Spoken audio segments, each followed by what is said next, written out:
I want to thank everybody for turning out for the Stroll, October 15th, 2016. This is Ann Whedon, my co-chairman. Ann, you have anything to say? I think it was a wonderful success today, and I'm glad everybody came out and the weather was perfect. For those of you who don't know Ann Whedon is Ann Hollingsworth Whedon, Libby Hollingsworth's daughter. And the Stroll was in memory of Libby Hollingsworth, who lived on Fair Street, would you say 46 years? That's about right? About right. Yeah, and strolled Fair Street.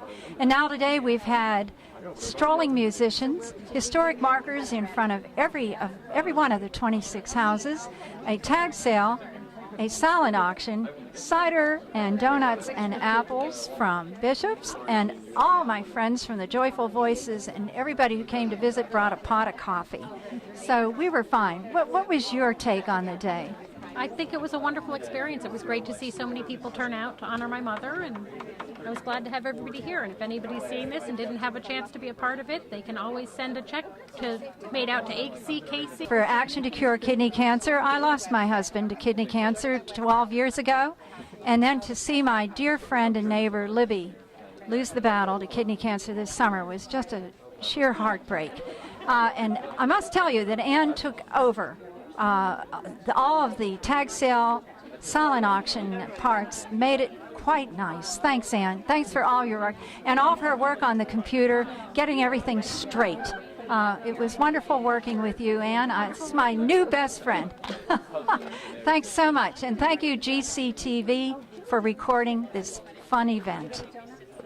Years ago for kidney cancer. And this lady's my husband passed away from kidney cancer. Oh, now, see, I didn't know that. And what was his name? Donald Aliconis. Donald Aliconis. Oh, so you can see right here in this small neighborhood how devastating kidney cancer can be, even in a small neighborhood like this. So did you know Pat Todd ahead of time? And Well, I did, but I knew Libby Hollingsworth very well, and she was a great friend, a great neighbor, and a lovely lady. And I really miss her not being here. Yes, I've heard a lot of people were really fond of her, and I heard she and her husband Al used to stroll the street quite often. Oh yes, a lot. Regular fixtures on Fair Street here. Yes. Also, I heard that she had one of the best smiles in town. Oh, she did. You know, they would come back from Mississippi, probably May or June, and as soon as she would come out of the car, she if I was outside, hello, we're back. This is Ann Whedon, everybody, one of the co-chairmans of the ACKC work here today on Fair Street. A very vibrant, involved lady, and she was involved in very many different community activities. Which ones was she involved with here in Guilford, do you recall? Well, because my father was president of the Guilford Preservation Alliance, she was active with that. They were very active in creating the historic district in town. She was also very active with the Yale New Haven Hospital Auxiliary. Right. But I mean, she volunteered in the schools. She was director of North Guilford Nursery School for years. She's absolutely very much involved in anything and everything going on in town. And she had things to do with children and church and history down in Mississippi as well, right? Yes, absolutely. She's always been very involved in her local church and very involved with any sort of historic preservation. Her family had a long history in Mississippi, and so she was working to preserve that. And I understand that she was quite a gardener as well. She was, and she didn't pass that on to me, unfortunately. So I can't do much with the gardens, but she loved to garden. And so Libby and Al apparently became. Let's just listen to some of the music here as it goes by.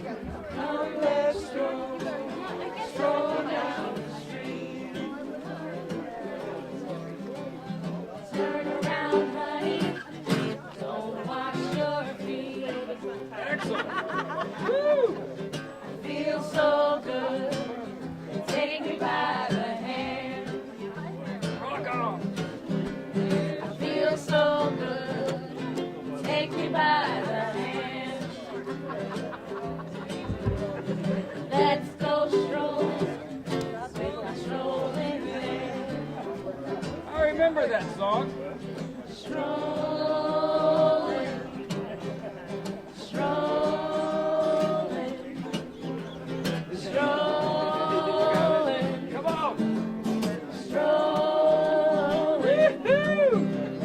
Bless my soul, how I love to stroll.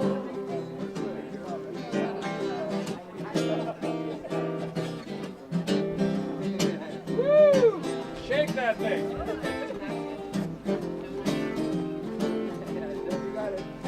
Come on, we need some dancing in the crowd here. Boogie on down, as they say. Ow! Everyone joins the chorus. Strolling. Strolling. Strolling. Strolling. Bless my soul, Come on. how I love to stroll. Excellent job, everybody. Hey, wait a minute. Don't go anywhere. We want to find out who you all are. Let's go over to the leader here. Who are you? My name is David Mills, and I'm with Neighborhood Music School. This is what we call the Doso Strolling Band. The Doso Strolling Band. We're here doing a fundraiser for kidney cancer research. I do work in the hospital too, so we're singing a bunch of songs that are important to young kids in the hospital, like Fruit Overs, Everything's Gonna Be Alright, and things like that. And so we have singers from New Haven, from Guilford, from Brentford, and we're singing for kidney cancer research. Now, which hospital is that? Young New Haven Hospital. And how did these wonderful singers hear about your event here today? Well, as a music teacher, I come across superb young singers like Layla here.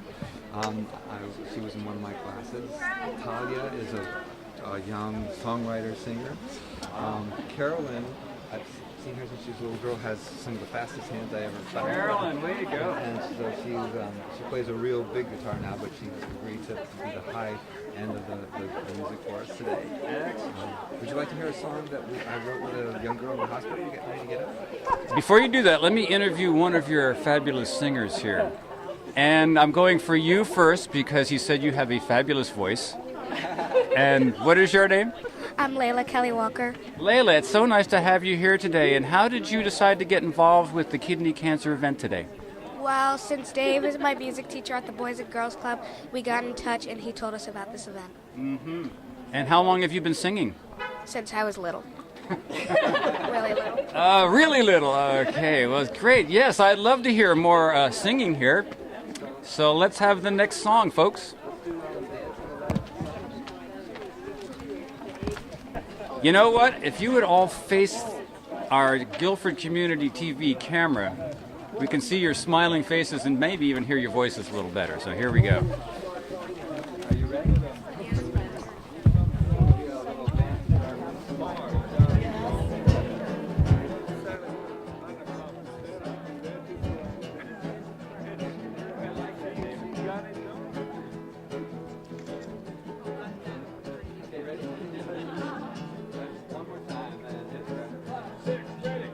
Wait so long for this day to finally come.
Well, I'm telling you, that is very professional.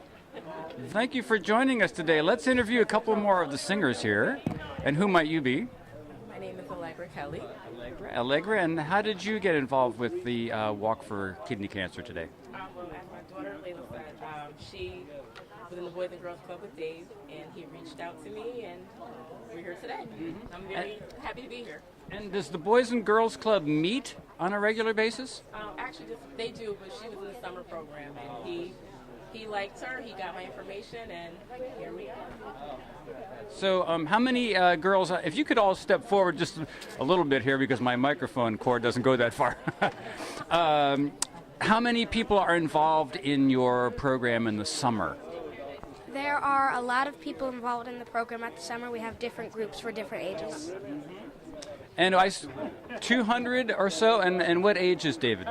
Boys and Girls Club goes from age 5 to age 14, and then they have team helpers. It's actually a club that was founded in 1871 by the wife of Eli Whitney. How about that? Yeah, and they serve 800 kids throughout New Haven in 5 different locations, in all kinds of after-school programs. And is it things other than music? For sure. They have a whole gym and a basketball program, karate programs. They have tutoring with college students coming in to help with homework, a chess club, all kinds of things. Yeah, it's basically a very extensive after-school program. Well, that just sounds so wonderful. Tell us who you are, and I think we have a special person right here who we know. So, and yes, Danita. So, tell us about your role in the arts here on the shoreline, and also your commitment today for kidney cancer. Well, my name is Danita Rooney. I'm the Program and Marketing Director for Shoreline Arts Alliance. We've been on the shoreline for 36 years. I had the opportunity to meet David when he came into our office about some other arts issues, our arts opportunities, and he talked about this program, and it's very close to me. Pat Todd has been a friend for a long, long time, a former board member of Shoreline Arts Alliance, and so here I am. Well, it's so nice to have you here. You lend a lot of credibility to the event today, for sure, with your commitment to the arts here on the shoreline. And yes, you and so many of us have followed Pat Todd's career and her dynamic personality. She and Ann Whedon here sort of put a stronghold on us to show up here today, but it didn't take much of a stronghold because we're right behind the cause. And but thank you for all you do for arts on the shoreline. And we have 2 more adults in the back. Would you like to come up and just tell us how you got involved today? Sheila Creed from Brantford. I just moved from Hamden and wanted to get involved locally, and so I looked at a number of wonderful publications in the area listing things to do, and I picked this one because I love to sing. And so did you hear about it then through publication? Yeah. Well, so I'm so glad the advertising worked, because as you can see, as we will show you up and down the street before long, we're getting quite a crowd of people here already first thing in the morning. And would you like to say who you are and how you heard about the kidney cancer event today? My name is Deb Todd Wheeler. I'm Pat's daughter. So I'm here. My father passed away from kidney cancer, so came to support my mom. You know what? I have heard through Pat a lot about your father, Ken. And I know he was a fabulous musician, number one, sax player, as I recall. And can you tell us a little bit more about your dad, please? He was such a dedicated musician. He played the saxophone my whole growing up life. He would go to work, come back home, practice, and just so dedicated to his instrument, and loved jazz, and loved playing with people in this area especially, and had a Ken Todd Trio, beautiful albums that they put out, and then also played with the Tuxedo Junction band at Bill's. So yes, tell us about Tuxedo Junction. Every Monday night live at Bill's Seafood. Anyone wants to get their swing on, gotta go. What are you doing Monday night? Bill's Seafood is a wonderful shoreline restaurant in Westbrook, Connecticut, and the Tuxedo Swing Band plays every Monday night under the direction of Pat Todd, your mother. That's right. And your mother is quite a musician herself. That's right. She's a real dynamo. Over the past decade or so, there have been grassroots fundraising events that have brought in over $400,000 for kidney cancer. Last summer, Pat, Todd, and I got in a car and drove about 2,000 miles across the country, ending in Boulder, starting in Guilford, and going by way of Philadelphia and Raleigh and Kansas City. So, but now the concerts, we've been doing this for a long time, but they've become fundraisers as of about 2004. And this is Guilford Community TV. And tell us a little bit about your involvement in today's event. Today's event, I came up here because of Pat Todd, actually, who organized it. Tell us what your title is again, Jay. I'm the president of the Action to Cure Kidney Cancer. And Pat is on the board. She's the secretary. So we started, Pat went way back to 2003. Where a bunch of families started who were involved with kidney cancer, started this organization. And Pat's been with us ever since, and she's our major fundraiser, actually. She's been great for us. Unfortunately, her husband was involved, Ken Todd, who died, unfortunately, from kidney cancer. I had kidney cancer also, but I survived. It's been a great ride so far. And this year, the reason we formed is because we were interested in raising money for research. All of us felt there wasn't enough money going to research compared to the major cancers like breast and prostate. So we wanted to do something for kidney. And we started lobbying, actually, Congress to give money for kidney cancer as part of a Department of Defense program, which was initiated by the breast cancer people in 1992. And breast cancer has gotten a lot more money from it. It's called Congressionally Directed Medical Research Programs. It seems so odd as part of the Department of Defense. It does, but the breast cancer people said there are a lot of women in the Army and they get cancer, and the Army and Department of Defense should take care of them and do research to lessen the impact of the breast cancer. Then prostate cancer came in, and the men said the same thing. And since then, other groups have come in. So in the last 10 years, due to our lobbying effort, $10 million have been appropriated to researchers for kidney cancer. And this year we have a possibility of getting $10 million in 1 year. That's what I understand. Yeah, so we're really excited about that. Unfortunately, Congress doesn't do anything. So when they finally do something and pass a bill, in the fall, hopefully, we'll know what's going to happen. Now, that recent bill passed the House, though, didn't it? It passed the House. There was $10 million for kidney cancer in the House. The Senate hasn't passed it yet. So we'll have to wait until they pass it, and then there's a joint committee, and then make a decision. Now, I've heard that the grassroots organizations such as this have raised over $400,000 over the last number of years. Right, we do private fundraising as well. So people give us money, and we mostly we give it away. We give it away to researchers. Right. The last grant we gave was $60,000 grant to the NCI, actually, the National Cancer Institute. There's different. Kidney cancer comes in many different flavors, like other cancers do, and some of them get funding by the drug companies or the government, and some of them don't. So one of them is called papillary, which is a minority of kidney cancer patients get, about 15%. So no money goes into research. So we gave $60,000 to the NCI just for that, because nobody else would give them money. Mm-hmm. And give us a little information on some of the symptoms of kidney cancer. That's a good question. Kidney cancer, people don't really know they have kidney cancer for the most part, because it's many times it's asymptomatic until something happens. So there could be blood in the urine, there could be back pain that doesn't go away. Blood in the urine could be anything, it could be an infection. Back pain, people pick something up and they have a back pain. So it could be like Ken Todd had this high blood pressure and night sweats, which the doctors didn't recognize. Otherwise, he would still be with us. So there are symptoms like that. There's no diagnostic test, unfortunately, for kidney cancer. So if you go to your urologist, there's nothing he can do unless give you a scan. So a lot of the kidney cancer cases are found incidentally. They're called incidental findings, and they're done because if they do a scan, like a CAT scan or an MRI, if you have a bad back, it'll point up that you could have a tumor in your kidney, and that's how they can diagnose it.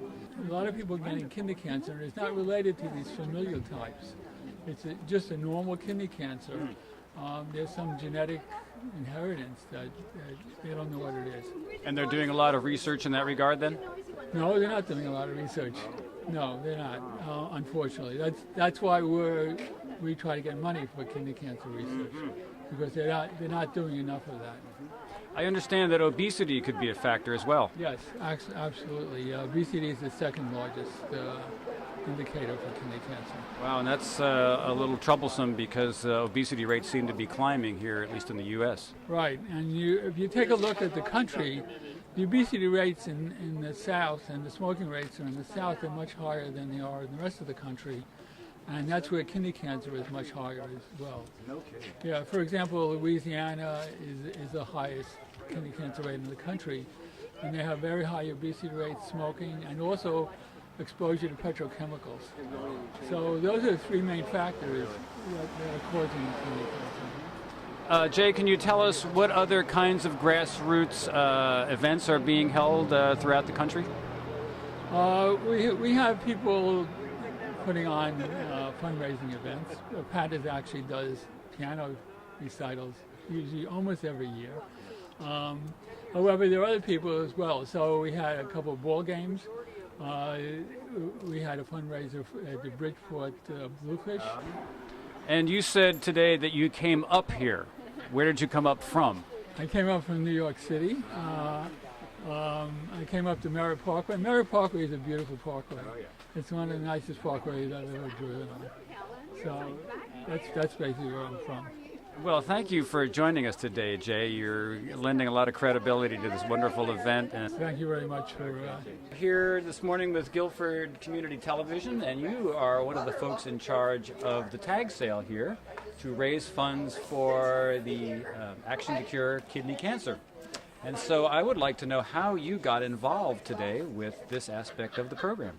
Well, Pat Todd is a very, very good friend of mine for years and years, and I did know Libby a little. I met her several times, and I remember her smile, which was so magnificent. And so we're all feeling such good things about doing things to help to cure kidney cancer. Well, good morning. I'm Holly Robinson, and I'm here today with some friends who are strolling Fair Street. We're all here for a good cause to raise money for kidney cancer, supporting Pat Todd's great cause. And who are you? I'm Julia Zupko. This is my daughter Josephine. Hi, Josephine. So, how did you learn about the event today? You know, we just learned about it through the community, and it's always a great opportunity to explore all the history that we are so fortunate to have in Guilford, learn a little bit more about the area, and then, of course, support a good cause. Wonderful, and we certainly have great weather for that. Have you visited some of the houses on the street? Yes, we saw a federal-style house, right? We learned a little bit about the foundry here, and we're excited to learn a whole lot more about what we have and what's been happening over the course of our history as we've continued to grow. Well, great. Well, thank you so much for coming. I'll let you get back to shopping at the tag sale and at the silent auction. Great. And we're still here at the silent auction tent, and just got a hold of Joel Helander, who's our town historian. And Joel, how did you hear about the event today? Well, I've been working a wee bit with Tracy Tomaselli, who's really been the master of all the research for this unprecedented event. We have to call it an unprecedented event on Fair Street. Mm-hmm. And tell us who Tracy is. Tracy Tomaselli grew up in Guilford, I think class of 1985, and she is one of our unsung historians, you might say. I've enjoyed working with Tracy on all kinds of research, and she dug her heels in on this event and came up with all kinds of stories, anecdotal and otherwise, on people who lived in the houses on historic Fair Street. I noticed there are placards in front of each house on Fair Street here today. I guess that's her research and her idea? That is Tracy Tomaselli all the way. Also all available online, from what I understand as well.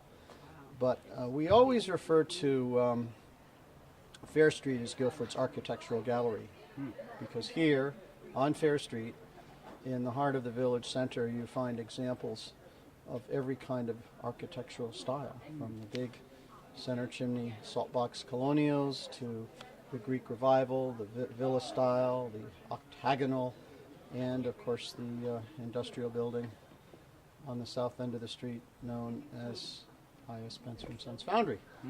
Now I noticed that in the publicity for this event today, they had a photo of early Fair Street with trolley tracks going down the middle. Does that bring back a memory for you? Well, inasmuch, Brian, as the trolley service was suspended around 1935, no, I wasn't quite here. But the trolley was a very distinct epoch in Guilford's transportation history.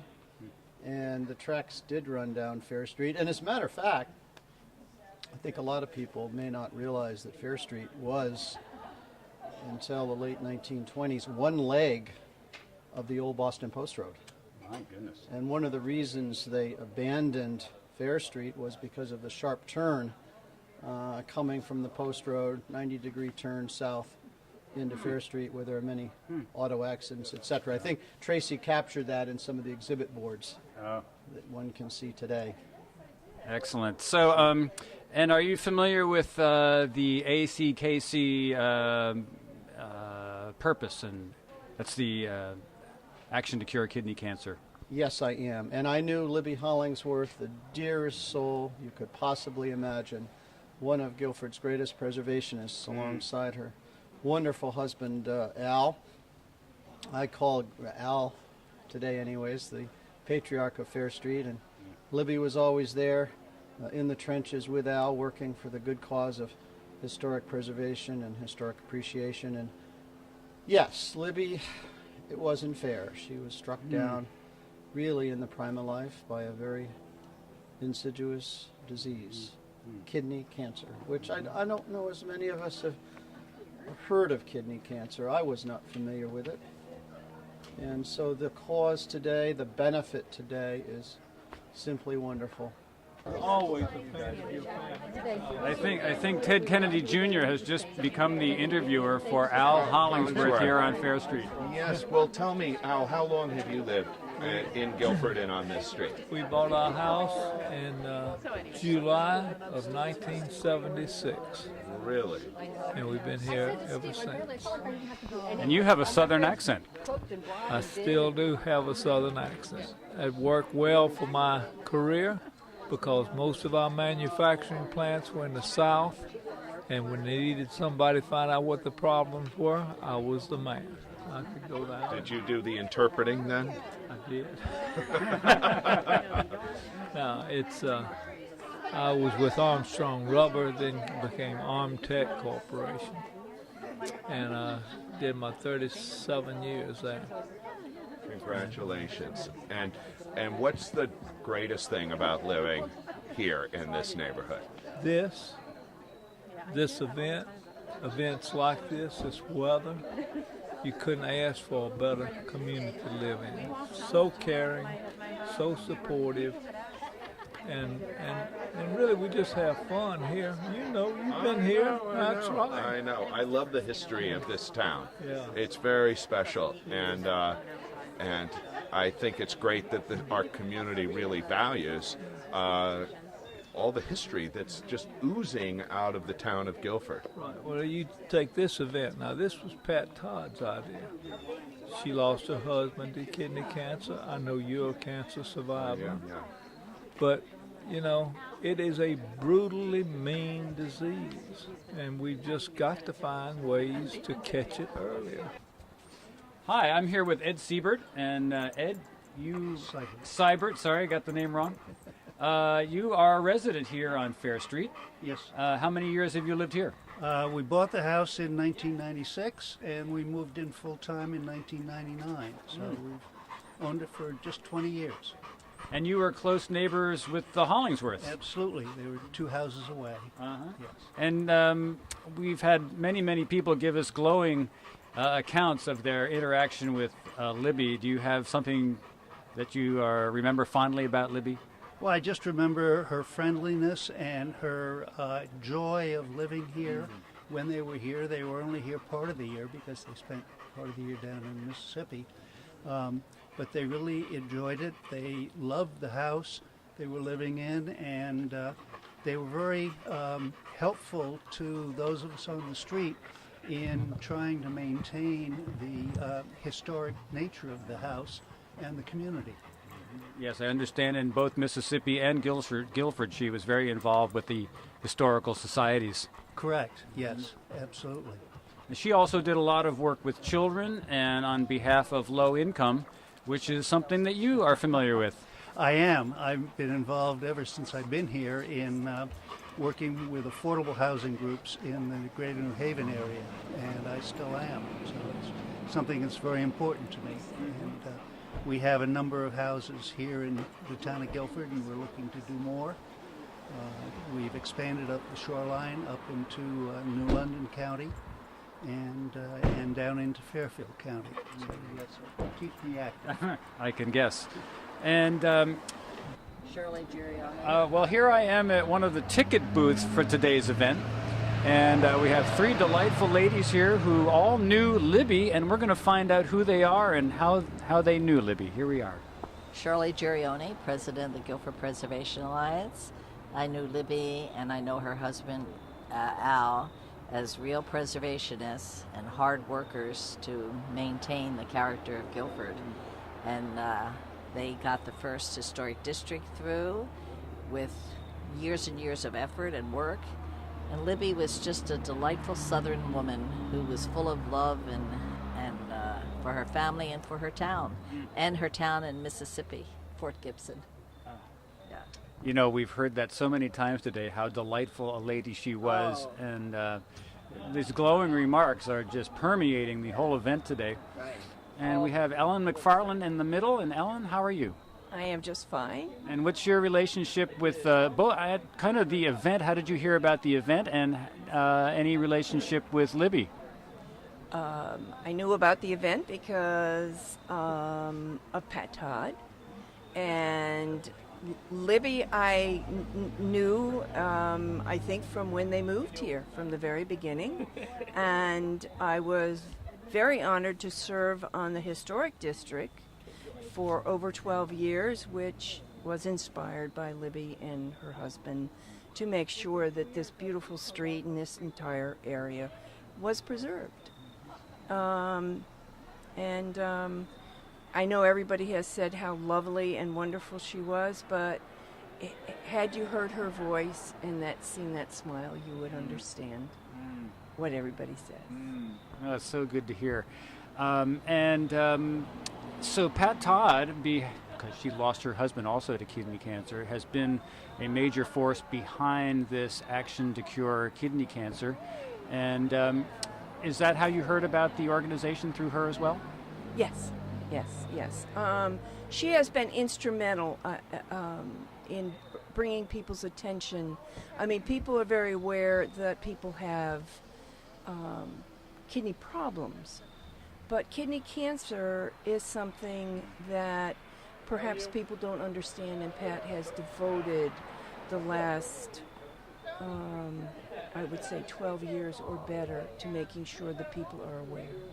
And I think devoted is a good word. She is so dedicated to finding a cure and raising funds for the research. And Nancy is at this end. Nancy? She was just a delightful person. She was one of those people that she never met a stranger. and she had the biggest smile, and they were just a delightful couple. And besides, nobody says no to Pat Todd. Good morning again, everybody. I'm Ken McKenzie, and I'm here with Sean Scanlon. We're here for the fundraiser for ACKC, the Action to Cure Kidney Cancer here on Fair Street. Pat Todd has put this together today. Her husband passed of kidney cancer back in 2004.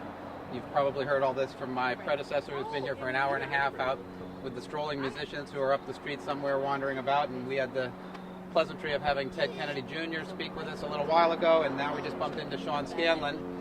And Don Beckler is filming back here, and Don said, well, if we interview Sean, we have to certainly invite his opponent to come and interview with us as well. And for those of you who don't know, Sean is running unopposed, uncontested in the upcoming election, and we certainly wish you the best, Sean. Thank you. I think you're doing a great job. Thank you very much. What brings you out this morning to the event here? Well, there's always, you don't need too many excuses to get to Fair Street and take a nice little walk around. It's a beautiful neighborhood, and it's always great to...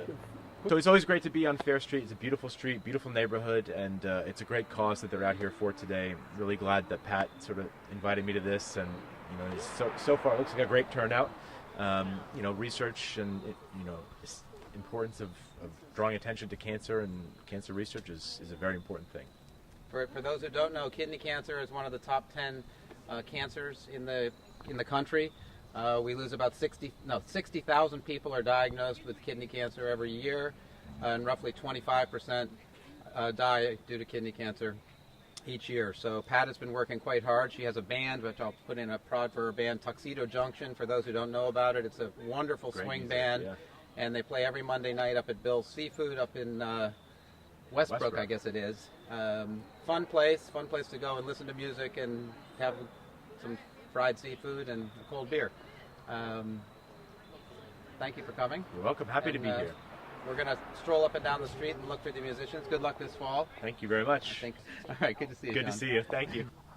We're back again, folks, and we're a little bit further up Fair Street, and we're here with Dennis Culleton, history professor up at Adams School here in town, and knows quite a bit about our local history here. And as you can see, there are lots of signs out here. Each of the houses on Fair Street has some documentation talking about the history of the house and of the town. And we'll let Dennis say a few words about here and why he's here to help out the ACKC cause here today. Well, thank you very much, first of all, Dennis, for doing all this. Oh, sure. Well, one of the things I want to say first is that Libby Hollingsworth, who the fundraiser is in the name of today, was one of the most welcoming neighbors when we moved to town here. So we very much miss her and her sweet tea and inviting us onto the porch. But we love moving here into downtown Guilford. We lived outside of town, and we moved into what I believe is one of the most historic houses in town. It was built by Nathaniel Johnson, who was the brother of Samuel Johnson, who founded Columbia University. Nathaniel himself was a soldier in the French and Indian War, and we have many generations of people who were a big part of American history, including Harriet Beecher Stowe's great-great-grandmother lived here, and Samuel Johnson Jr., who wrote the first American English dictionary. So it's a great location, great people, and great history all kind of rolled up into one neighborhood here. And if you pan a little bit to your right and our right here, this is actually the house where the Hollingsworths live. And Libby, again, passed of kidney cancer several months ago, and this is her house, and her family is still here. Lovely house. I don't, off the top of my head, know the year of that house. Do you? It's early 1800s. So early 1800s is the year of that, and it's the White House right here. So thank you all again for being here, and we'll continue on our walk. And here we are back again, folks, and as we get toward the end of our stroll, there are fewer people out strolling as the event is coming to an end, and they're probably all down at the silent auction tent looking to see how they're making out and put in their last-minute bids. We just wanted to give you one last shot of the Hollingsworth house. Again, this walk is in memory of Libby Hollingsworth and all those who have been diagnosed with kidney cancer and have passed due to kidney cancer. And this White House here is Libby Hollingsworth, 64 Fair Street, and they've really done a nice job with all the beautiful yellow mums planted out front here. So it's a beautiful day. It's been a great walk, and we're going to head down, and we thank everybody who participated for doing so. Thank you again. Hello again, everybody. We're back. Unfortunately, we promised we were done, but we're almost done. We just bumped into Bruce Wilson, who's running this fall for state representative, and we'd like to say hi and congratulations and tell us why you're here today. Well, what a wonderful cause, right? And what a beautiful, crisp fall afternoon. I guess we can officially say that summer is over. Summer is over. So, a wonderful silent auction, being able to learn more about the historic houses on Fair Street here, and I'm a trustee of the Madison Historic Society. Oh, great. So I'm always interested in this stuff. Geek out a little bit on local history, right? We have so much of it. It's wonderful. We do indeed. Well, we wish you luck against you and Ted. It should be an interesting race this fall. I think it will be. I think this fall, this election is real important for us here in Connecticut. We are, we're faced with some real challenges here in the state, and I think that I've got some good ideas on how to start to correct the course. We've fallen into an unfortunate saying now that we have a permanent state of fiscal crisis, and I really do think that we can correct that we can fix that, and it won't be easy, but we need to develop sustainable fiscal policy both on our revenue side. We need to be honest about what we can really generate revenues from taxpayers, from businesses, and then we need to match our spending to that. And we haven't done that for the last 6 years. We've been running a deficit budget. We've been dipping into our rainy day fund, which is now almost gone. We're down to tens of millions of dollars when it should be hundreds of millions of dollars. So this is going to change. It is. We have a lot of problems locally and nationally, and again, best of luck to both you and to Ted, and whoever prevails, I hope you conquer the lead.